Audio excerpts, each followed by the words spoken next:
দর্শক এ বিষয়ে আরো জানাতে খুলনা এবং গাজীপুর থেকে যুক্ত হচ্ছেন আমাদের সহকর্মীরা। শুরুতেই খুলনার খোঁজ খবর নিয়ে আসবো, যুক্ত হচ্ছেন সহকর্মী মামুন রেজা। মামুন, এখন পর্যন্ত আমরা 31 জনের গ্রেপ্তারের খবর পেয়েছি, সবশেষে আর কি তথ্য রয়েছে আপনার কাছে?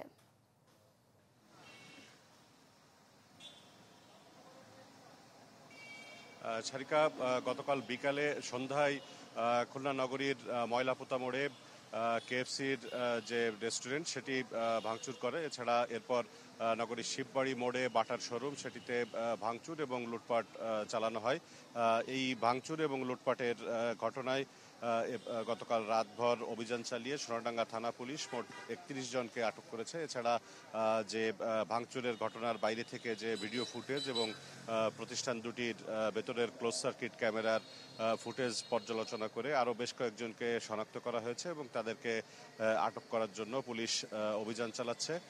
নগরীর সোনাডাঙ্গা থানা এলাকার মধ্যে পড়েছে এই দুটি ঘটনাস্থল এবং সোনাডাঙ্গা থানার ওসি শফিকুল ইসলাম তিনি জানিয়েছেন যে এই দুটি ঘটনাই আলাদা মামলার প্রস্তুতি চলছে এবং অল্প কিছু সময়ের মধ্যে প্রতিষ্ঠান দুটির কর্মকর্তারা তারা থানায় যাবেন এবং মামলা দায়ের করবেন।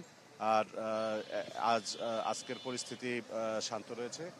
এই মুহূর্তে রয়েছি কেএফসির সামনে। কেএফসিতে ঢুকে আমরা দেখেছি যে এখানকার যে আসবাবপত্র ছিল, খাদ্য সামগ্রী ছিল, সেগুলো সবই ভাঙচুর করা হয়েছে। এছাড়া প্রতিষ্ঠানটির টেলিভিশন, এসি, ফ্রিজ সহ অন্যান্য সব সরঞ্জামই ভেঙে একেবারে ধ্বংসস্তূপে পরিণত করা হয়েছে এবং প্রতিষ্ঠানটির সামনে দড়ি টানিয়ে লোকজনের প্রবেশ বন্ধ রাখা হয়েছে। একইভাবে বাটার যে শোরুমটি সেই শোরুমটিতেও বেচাকেনা বন্ধ রয়েছে। বেশিরভাগ যে জুতা স্যান্ডেল ছিল বাটার শোরুমে সেগুলো এর মধ্যে কিছু পুড়িয়ে দেওয়া হয়েছিল এবং বেশিরভাগই লুট করে নিয়ে যাওয়া হয়েছিল। পুলিশ বলছে যে এই দুটি ঘটনার সঙ্গে যারাই জড়িত রয়েছে তাদের প্রত্যেকের বিরুদ্ধেই আইনগত ব্যবস্থা নেওয়া হবে। তবে এখন পর্যন্ত যাদেরকে আটক করা হয়েছে তাদের কোনো রাজনৈতিক পরিচয় নেই বলে পুলিশ জানিয়েছে। সারিকা, আপনাকে গাজীপুর থেকে যুক্ত আছে রফিকুল ইসলাম খান। রফিক, কি তথ্য রয়েছে আপনার কাছে? সারিকা, গাজায় ইসরায়েলি হামলার প্রতিবাদে গতকাল যে দেশব্যাপী বিক্ষোভ সমাবেশ অনুষ্ঠিত হয়েছে সেই বিক্ষোভ সমাবেশ গাজীপুরে হয়েছে। গাজীপুরে বিক্ষোভ সমাবেশের এক পর্যায়ে বিক্ষোভকারীরা কিন্তু বিভিন্ন যে সমস্ত বাটা জুতার শোরুম রয়েছে সেই সমস্ত শোরুমে ভাঙচুর হামলা চালিয়েছে, লুটপাট করেছে। এছাড়া যে সমস্ত ফাস্টফুড ও রেস্টুরেন্ট ছিল সেই সমস্ত জায়গাতেও কিন্তু বিক্ষোভকারীরা হামলা এবং ভাঙচুর করেছে, লুটপাট করেছে।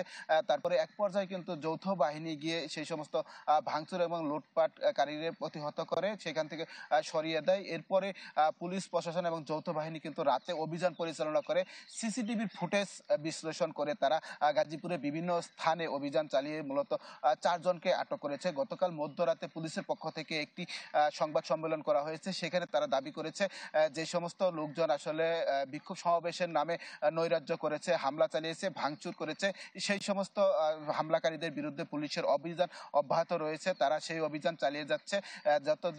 যতজনই এই অপরাধী থাক না কেন তাদেরকে আসলে আইনের আওতায় আনবে সেটি তারা নিশ্চিত করেছে। ইতিমধ্যে কিন্তু 4 জনকে গ্রেপ্তার করেছে। 4 জনের বিরুদ্ধে আজকে তাদের বিরুদ্ধে মামলা হবে এবং মামলা করার পর কিন্তু তাদেরকে আদালতে প্রেরণ করা হবে। হয়তোবা তাদেরকে এনে তাদেরকে জিজ্ঞাসাবাদ করা হতে পারে তাদের সাথে কারা ছিল এবং যে ভাঙচুর এবং লুটপাট করা হয়েছে এই ইন্ধনদাতা কারা ছিল, এই সমস্ত বিষয় কিন্তু পুলিশ আসলে খতিয়ে দেখছে। এই সমস্ত বিষয়গুলো সামনে এনে তারা তদন্ত করবে সেটি আমাদেরকে বলছে। এবং যে সমস্ত স্থানে হামলা ভাঙচুর হয়েছে সেই সমস্ত দোকান এবং প্রতিষ্ঠানের মালিকদেরকে আসলে থানাতে গিয়ে তাদের অভিযোগ করতে বলা হয়েছে। যদি অভিযোগ করে সেই অভিযোগের প্রেক্ষিতে কিন্তু তাদের বিরুদ্ধে আইনগত ব্যবস্থা নিবে সেটি আমাদেরকে নিশ্চিত করেছে। গাজীপুর মেট্রোপলিটন পুলিশ কমিশনার ইতিমধ্যে বলেছেন যে যতগুলো স্থানে হামলা হোক না কেন প্রতিটি স্থানকে চিহ্নিত করে প্রতিটি সিসিটিভি ফুটেজই তারা পর্যবেক্ষণ করছেন এবং পর্যবেক্ষণ করে যারাই হামলাকারী হোক না কেন একজনকেও ছাড় দেওয়া হবে না সেই হুঁশিয়ারি আমাদেরকে জানিয়েছে। এখন পর্যন্ত যেহেতু 4 জন গ্রেপ্তার হয়েছে এবং বাকিদের ধরার ব্যাপারেও কিন্তু তারা অভিযান অব্যাহত রেখেছে বলে আমাদেরকে জানিয়েছিল। এই ছিল গাজীপুর থেকে সর্বশেষ খবর। বিশ্বমানের থার্মিক্স রড সালাম স্টিল থার্মিক্স, দেশের একমাত্র থার্মিক্স রড।